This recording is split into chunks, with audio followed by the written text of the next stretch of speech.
Hello friends, welcome to literary love. Channel को subscribe करें और बेल आइकन को प्रेस करें ताकि आप कोई भी वीडियो कभी मिस ना करें।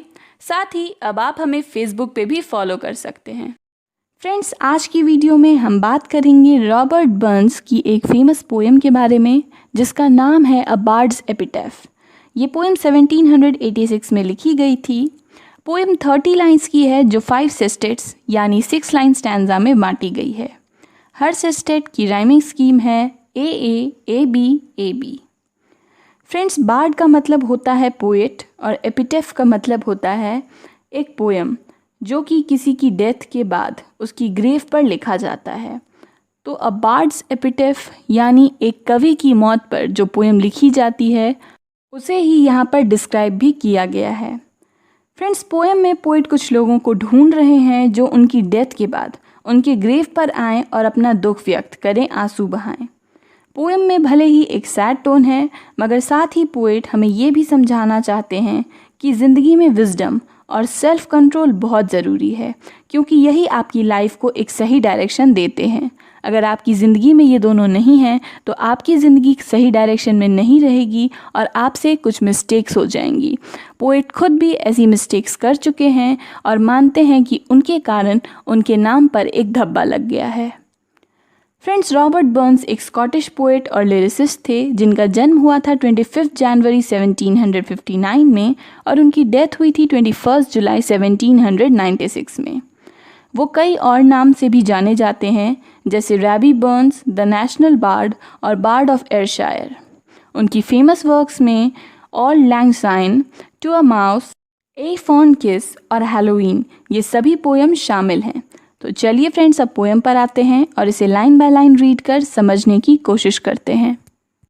Is there a whim inspired fool, यानी क्या वहाँ एक ऐसा मूर्ख है जो अपनी विम से यानी अपनी मौत से, अपनी सनक से प्रेरित होकर काम करता है। यानी क्या वहाँ पर कोई ऐसा इंसान है जो उसका मन करता है वो वैसा ही करता है। Over fast for thought, over hot for rule, यानी जो बिना सोचे ही एक्ट करता है और इतना गुस्सैल है, इतना स्टबर्न है कि कोई उसे रूल नहीं कर सकता है, उससे अपनी बात नहीं मनवा सकता है। और ब्लेड टू सीक और प्राउड टू स्नूल, यानी साथ ही जो इतना ब्लेक हो, इतना शाय हो, शर्मीला हो कि वो किसी चीज़ को ढूंढ नहीं सकता है, कुछ किसी से पूछ नहीं सकता है, और साथ ही इतना प्राउड हो, इतना घमंडी हो कि वो स्नूल नहीं कर सकता है, यानी किसी और के आगे झुक नहीं सकता है। लेट हिम ड्रॉ नियर, उसे यहाँ पास आने दो। And over this grassy heap sing dool, और उसे इस घास के ढेर पर जिसके नीचे मेरी कब्र है वहाँ आकर एक सैड सॉन्ग गाने दो। डूल का मतलब होता है sad song. And drap a tear, और आंसू बहाने दो। यानी यहाँ पर पोएट अपनी डेथ के बारे में बात करता है। वो चाहता है कि उसके मरने के बाद उसकी कब्र पर एक ऐसे इंसान को लाया जाए जिसमें बहुत ही अजीब क्वालिटीज़ हों। वो वही करे जो उसका मन चाहता है। वो कोई भी काम करने से पहले सोचे नहीं। वो इतना गुस्सैल हो कि कोई उसे कंट्रोल ना कर सके, मगर साथ ही वो इतना शर्मीला हो कि दूसरों से कोई ठीक से बात पूछ ना सके। साथ ही वो इतना घमंडी हो कि किसी और के सामने झुके नहीं। अगर किसी इंसान में इतनी सारी क्वालिटीज़ हैं तो उसे पोएट चाहता है कि उसके कब्र पे लाया जाए और वो इंसान उसकी कब्र पर एक सैड सॉन्ग गाए। Is there a bard of rustic song, यानी क्या यहाँ एक कवि है जो रस्टिक सॉन्ग्स लिखता है, यानी गांव के बारे में या प्रकृति के बारे में कविताएं लिखता है। Who noteless steals the crowds among, और जो भीड़ में बिना पहचाने घूमता है, यानी वो बहुत फेमस नहीं है, उसे कोई नहीं जानता है। That weekly this area throng, यानी वो भीड़ जो हर वीक यहाँ जमा होती है इस एरिया में, इस ग्रेवयार्ड में जहाँ पर मुझे दफनाया गया है। ओ पास नॉट बाय, यानी प्लीज़ यहाँ से आगे मत बढ़ो, बिना मेरी कब्र पर रुके। But with a freighter feeling strong, friends freighter feeling का मतलब हुआ ब्रदरली फीलिंग। तो पोएट कहते हैं कि एक ब्रदरली फीलिंग के साथ यहाँ मेरी कब्र पर आओ। हियर हीव अ साई, और एक साई भरो, एक आहें भरो। यानी मेरी कब्र पर से यूं ही मत गुजरो अगर तुम एक ऐसे कवि हो जो रस्टिक सॉन्ग्स लिखा करते हो। मैं चाहता हूँ कि तुम मेरी कब्र पर आओ और आहें भरो।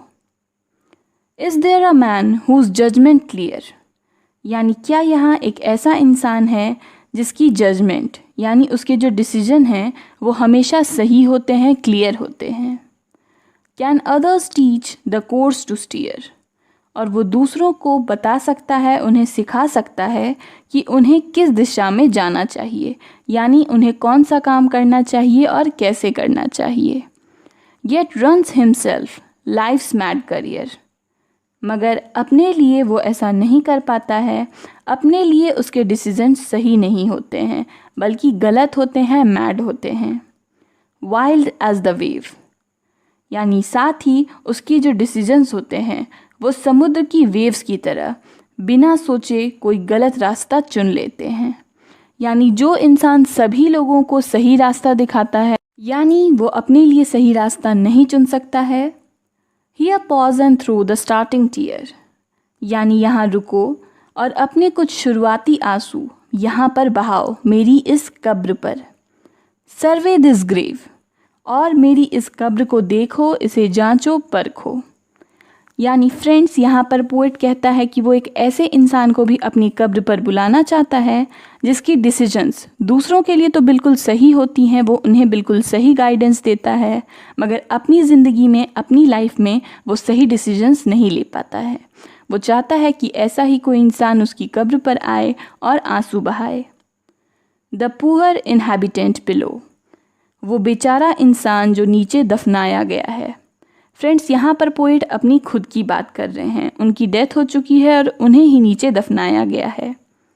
Was quick to learn the wise to know, वो बहुत जल्दी कुछ सीख जाता था और इतना समझदार था कि सब जान जाता था, समझ जाता था।